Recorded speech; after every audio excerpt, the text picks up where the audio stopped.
Senator, I guess my first question is was there any argument made in that testimony in support of this policy that shows the wisdom behind it in any way? Not really. Ambassador Jeffrey, who is a career person, tried to put the best face he could on it.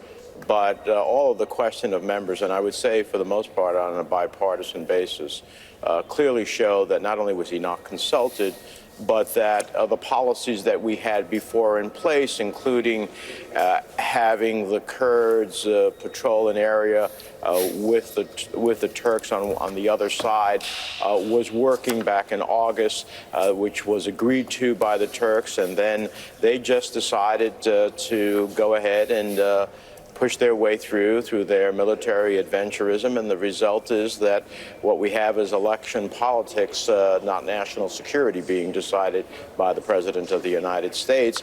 And it is a betrayal of the Kurds, a betrayal of our foreign policy to the Russians, and a betrayal of the State of Israel, who faces a greater risk of Iran having a direct route to attack them. So it is one of the worst national security blunders I've seen. Senator, it's Willie Geist. Good to see you this morning. You mentioned Russia. Presidents Putin and Erdogan meeting in Sochi, Russia yesterday, coming to an agreement effectively to fill the void as planned as the Americans moved aside in northeast Syria.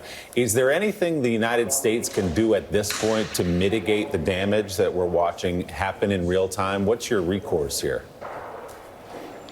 Well, trying to get the president to change course, which is, of course, not an easy proposition because this is all about election politics for him, not national security or the preservation of our foreign policy and our interests. But if, in fact, we were to keep a more substantial troop presence, and there are at least 3 locations, one that stops Iran's pathway to threaten our ally, the State of Israel, 2, that preserves the oil field so it doesn't fall into Iran or others' hands and creates a cash cow for them. In fact, that can be a way to ultimately fund the Kurds in their continuing effort, particularly against their fight against ISIS.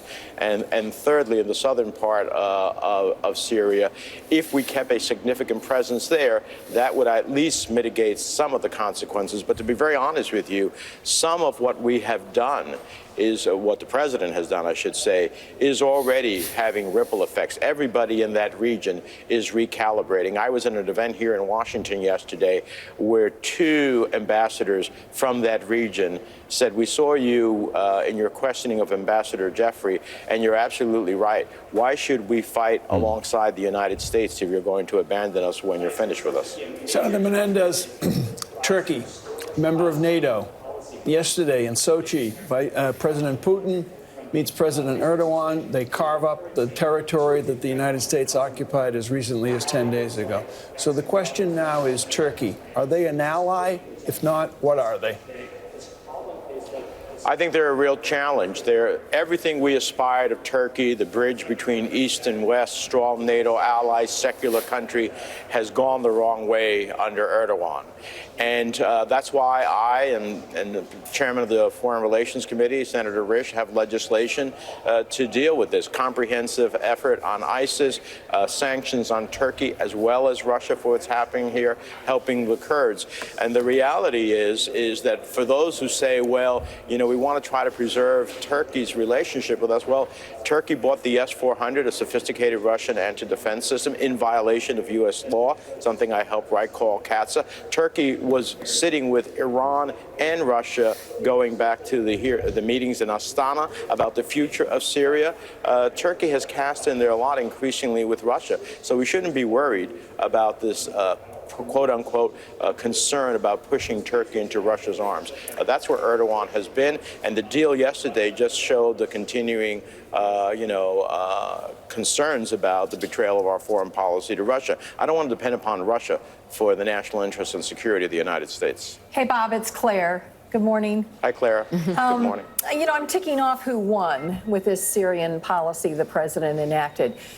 Iran won, Russia won, the war criminal Assad won, Turkey won. I'm trying to figure out for this deal maker that he calls himself in the White House, what did we get out of this? What did he extract in return for this big victory. ISIS clearly won. So what is there any upside to this decision that it has eluded all of us that you can see? No, we, the United States of America, didn't win anything here. The president won an applause line at his rallies. That is what's driving him in his decision making, but not the national interest and security of the United States. You mentioned ISIS, Claire. Here's one of the biggest challenges we have. The Department of Defense, I said this to the president at that meeting last week at the White House. I don't know whether they tell you this, but there are 14,000 to 18,000 ISIS fighters still fighting in the region, and particularly in Syria.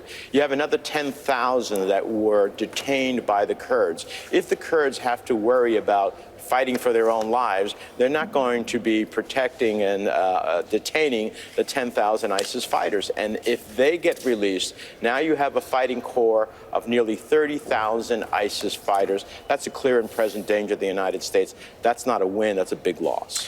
Senator Bob Menendez, thank you so much for coming on the show this morning.